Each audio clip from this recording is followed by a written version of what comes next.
Hey everyone, Christian here, and I'm going to do a palm review of a palm that I have in a pot in my own backyard.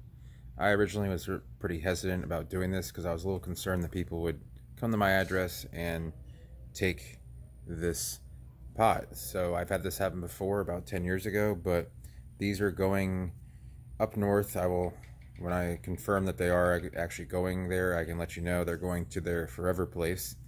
And after about 10 years, or 10 to 12 years, based on I have another palm here I'm going to do a review on right here.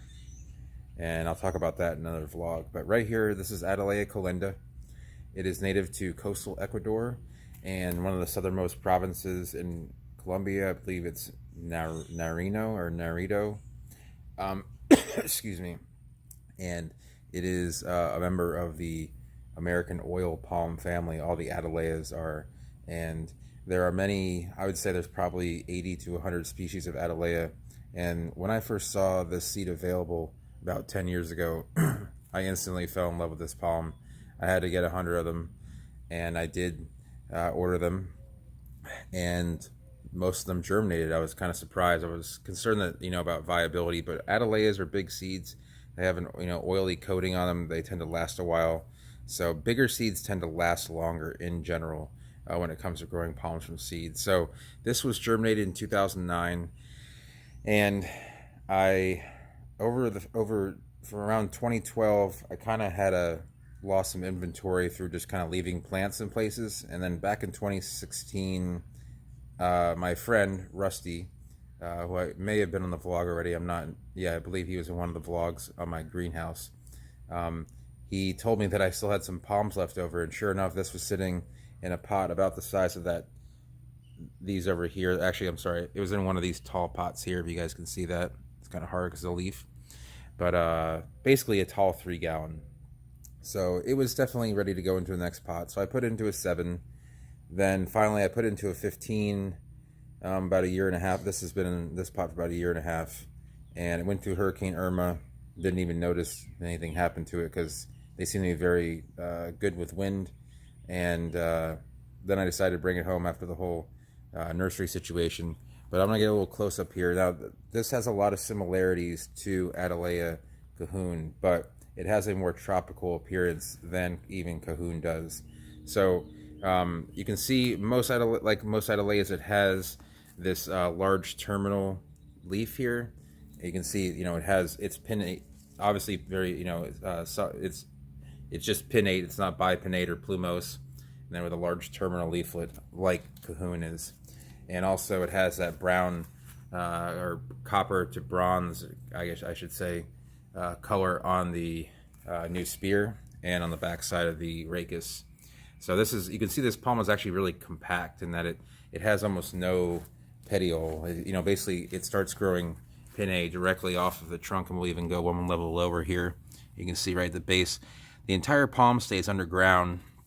I don't know if you guys can see that there's a heel there, but I didn't completely weed this palm out. So can't see everything there, but it is a pretty easy grower once you get it going.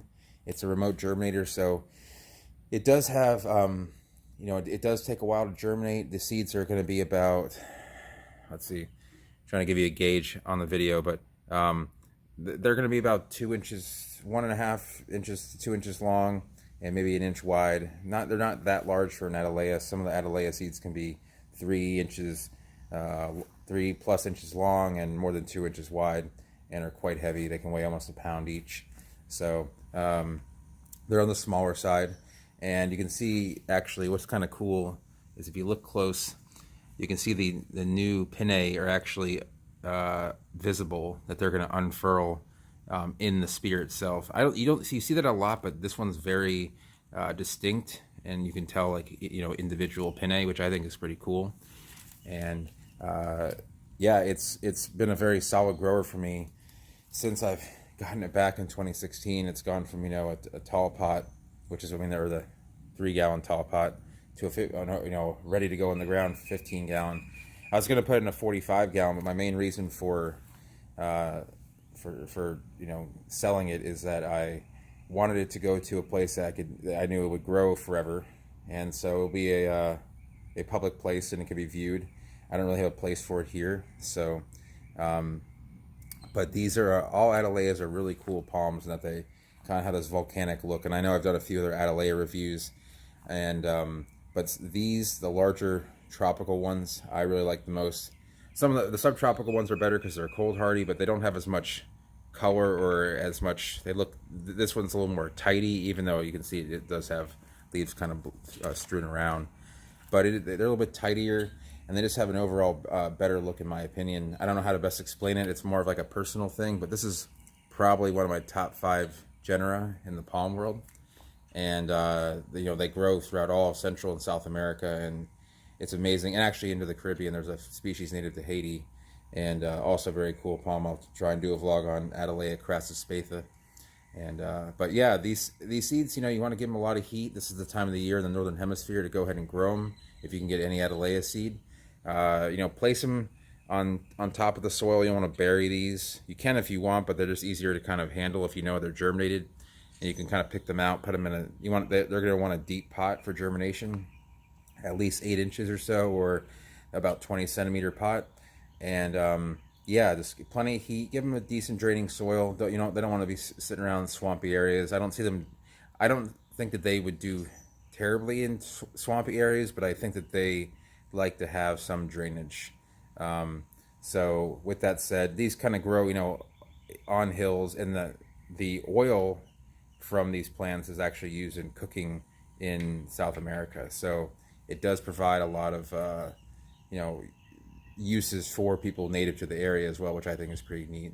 So as far as hardiness goes, this palm was never burned since 2009. So all the 2010 colds, it was on Pine Island, so it only got down to about 31, 32 maybe.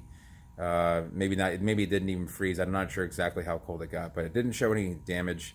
I would say it's probably like a high zone 9 palm. I've seen these growing in Tampa and Orlando. Not this species, but the genus Attalea.